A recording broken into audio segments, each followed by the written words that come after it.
I wasn't supposed to be there. Honestly, I only showed up because Ethan, my best friend, begged me to.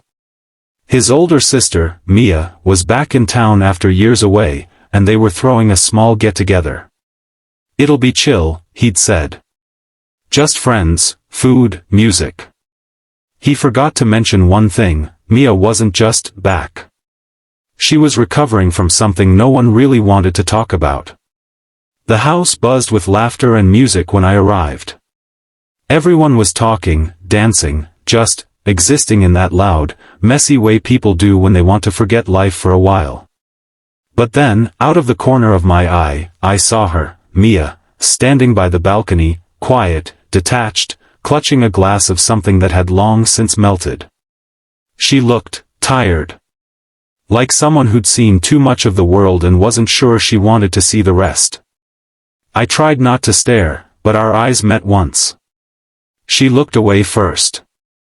A few hours later, I was in the kitchen refilling drinks when I felt someone step close, too close.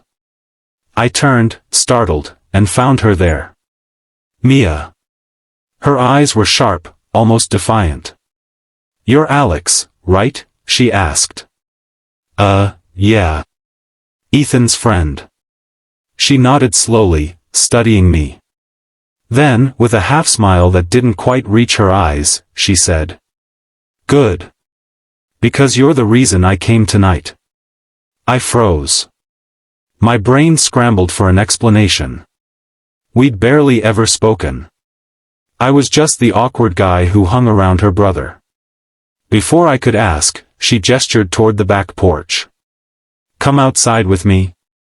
We stepped into the cool night air.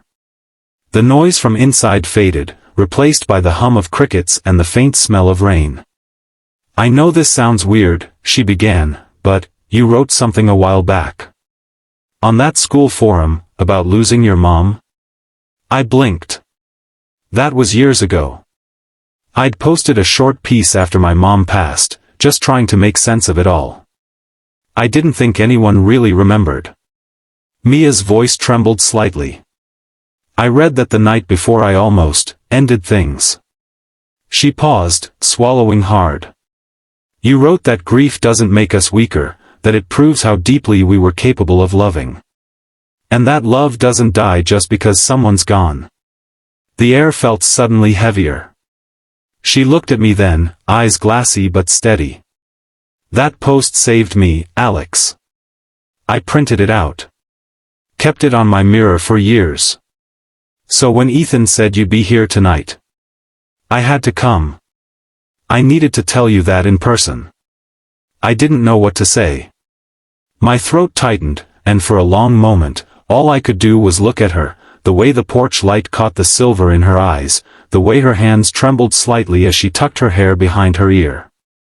She smiled then, small and real this time. "Funny, right? You never know whose life you're touching just by being honest."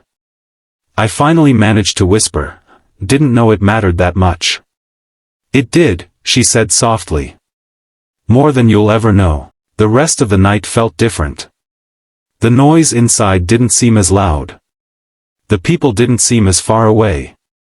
Mia talked about her life, how she'd been rebuilding, helping others through art therapy, trying to give back what she once received from strangers online. When I left that night, she hugged me. Not the quick, polite kind. The kind that says thank you for being human. A few weeks later, I found a note in my mailbox. It was from Mia. It read, "You taught me that sometimes, kindness doesn't echo back immediately. Sometimes, it travels years through the dark before it finds the person who needs it most. Thank you for sending light, long before you knew I was looking for it." That night changed something in me. I started writing again, not for attention, not for likes, but because maybe, just maybe, someone out there still needed to hear that it's okay to keep going. And now, every time I post something hopeful, I remember her voice at that party, the woman who once said, "You're the reason I came tonight."